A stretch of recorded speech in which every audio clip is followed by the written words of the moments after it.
All right. In this last difference quotient video that I'd like to do with you, we're going to take a look at a couple interesting things. So given a function 3x squared minus 7 and f prime of x equals 6x, we're going to find the equations of the tangent line or lines that pass through -1, -4. All right. In this first one, the first thing we need to ask ourselves is this point -1, -4 on f of x? Is it on the graph? So let's do this. If we put -1 into the function, what do we get? Well, we get -4. So the answer is yes, the point is on the graph of the function. So what that kind of means for us is this. We know it's a parabola, so maybe it does a little something like so. And -1, -4 might be maybe over here. So since that point is on the graph, we can just kind of do as we've normally done, and we can go and find that tangent line. So what I would need to do then to find that is I would need to find the derivative at -1. So 6 times -1 is -6, since the derivative is given to us. We then need to find, we then need the point, the y-intercept, but really we have everything, don't we? Okay, so if we just do this in point slope form, we would have y minus -4 equals -6, x minus a minus 1. And we haven't done this in a while, but I've remembered to change that over into slope-intercept form. All we need to do is distribute the -6 through, and then subtract 4 from both sides, and y equals -6x minus 10 is the equation of that line over there. And there's only one. So now what I'd like to do, though, is I would like to segue, and I'd like to look at a similar situation with a very different twist. So once again, let's work with the same function, 3x squared minus 7, which has the same derivative still of 6x. And we want to find the equation, or plural, of the tangent line or lines to f of x that pass through the point I'd like to use is 1, let's use -16. All right, so like before, let's go ahead and put 1 into the function. Well, last time when we put -1 in, we got -4. This time when we put 1 in, we get, well, -4. So if we graph this, I mean, we have this parabola, and 1 -4 is down here, but 1 -16 is like all the way down here. And we have to find the equation of the tangent lines to this function that pass through this point. Well, that's a big problem, because there's probably one there, and there's probably one kind of in there. And the issue is we don't know these coordinates of where those tangent lines actually touch the curve, but we do know this point. So this is now irrelevant. This is the point 1 -16. Stay with me on this one. This point up here, we don't know. So we're going to call it xy, and we're going to call this point xy as well. Now, we can find the slope, can't we?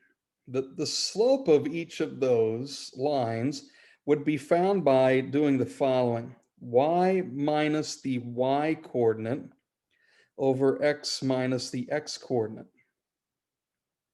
Now, what's in green is the slope of the tangent line. Do we know anything in math that's equivalent to the slope of the tangent line? Yeah. It's called the derivative. We know the derivative at 6x. So now what do we do? Well, what we do next is we have to think, okay, how do I solve this? It's got an x and a y. Aha! We know what y is, don't we? Because in math, f of x is also the same. That's y. So we're going to replace y with 3x squared minus 7. And we've got a negative times a negative. That's positive 16 all over x minus 1 equals 6x. We are good to go so far. Now, when we do this then, we can simplify. So this is 3x squared plus 9 over x minus 1 equals 6x. And I'm going to put that over 1 because we can solve this by cross multiplying like a proportion. So let's jump on down here. New page. So when we do that, we will have 3x squared plus 9 is equal to 6x times x minus 1. Now I can distribute on the right side, get to here. And I want to keep the x squared term positive. So I think what I'm going to do is I'm going to go ahead and move everything to the right side.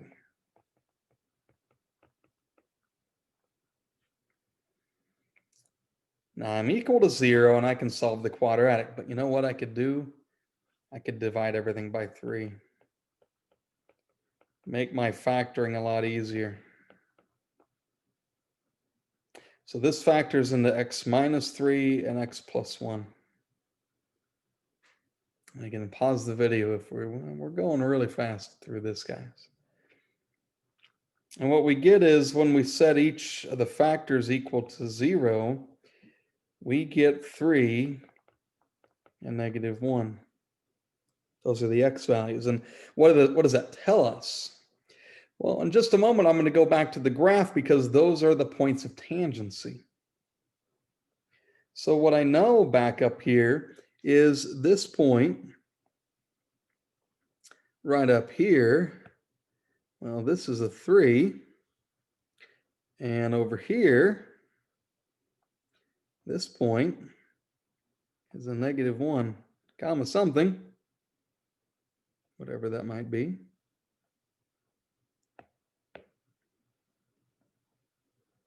So I've got to find the y's now. Well, I could go ahead and just use this original function and put 3 in. So that would be 3 squared is 9 times 3 is 27 minus 7 is 20. And if I put negative 1 in, well, I'll get negative 4. So I'm going to have 2 lines. The 2 lines I'm going to have, and I'll just kind of do it right here, I'm going to have a line that passes through 320 and a separate line that passes through negative 1, negative 4. Now, I need to find the slope of each tangent line, so I'm going to need to put those x values into the derivative. So when I do that, if I put 3 into this derivative up here, 6x, that'll give me 18. So there's my slope for that one. And negative 1 in gives me negative 6, so there's my slope there. So in point slope form, I have y minus 20 equals 18 and x minus 3. And over here, I have y minus a negative 4 equals negative 6, x minus a negative 1. So that's a very, very challenging question that we just went through, but that concludes the difference quotient. And that's an application of the derivative using tangent lines, and it's got a lot going on. But again, if we're connecting the pieces together, as far as what we need to do, we can really, really think about the meaning of the derivative and how we can apply that to various situations that we're in. So finish strong in this concept, and we'll see you again soon.